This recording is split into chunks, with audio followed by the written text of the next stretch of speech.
Hi అండి. ఈరోజు నేను ఎండు చేపలు గుడ్లు కూర వండుతున్నానండి.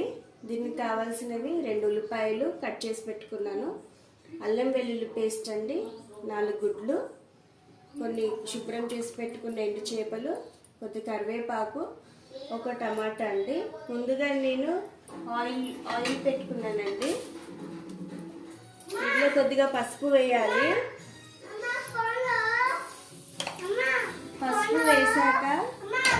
పసుపు వేసి గుడ్లు ఇలాగ నాట్లు పెట్టుకున్నానండి. ఇప్పుడు ఇది ఫ్రై చేద్దాం ఆయిల్లో.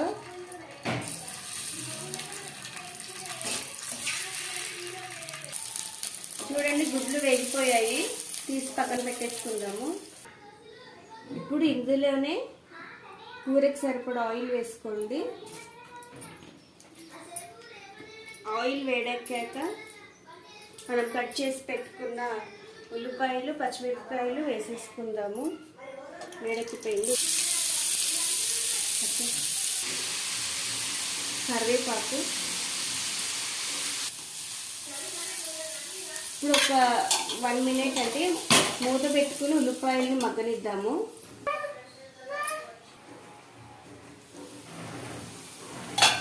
ఉల్లిపాయలు మగ్గిపోయిందండి. ఇప్పుడు అల్లం వెల్లుల్లి పేస్ట్ వేసుకుందాము.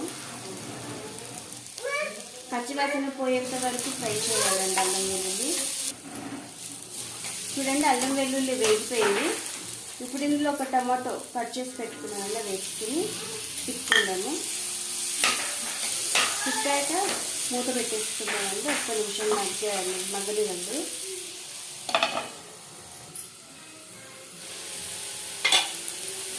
టమాటాలు మగ్గుతాయండి. ఇప్పుడు ఇందులో సరిపడా ఉప్పు, కారం, పసుపు వేసుకుందాము. ఇదిగోండి ఉప్పు, 1 స్పూన్ కారం, కాస్త పసుపు వేసుకుని కలుపుకోండి. మూత పెట్టేసుకుందామండి. ఫ్రై అయిపోయిందండి. వాటర్ పోసుకుందాము. కూరకు సరిపడా వాటర్ పోసుకుని కలిపేసి మూత పెట్టుకుని ఒక ఉడికి రానిద్దామండి. చూడండి, కూర ఉడుకుతుంది, పొంగొచ్చింది ఒక పొంగు. ఇప్పుడు ఇందులోకి మనం ఫ్రై చేసుకున్న గుడ్లు వేస్తున్నాను. అలాగే ఎండు చేపలు ఏవైతే మనం క్లీన్ చేసి పెట్టుకున్నామో ఎండు చేపలు వేస్తున్నాను.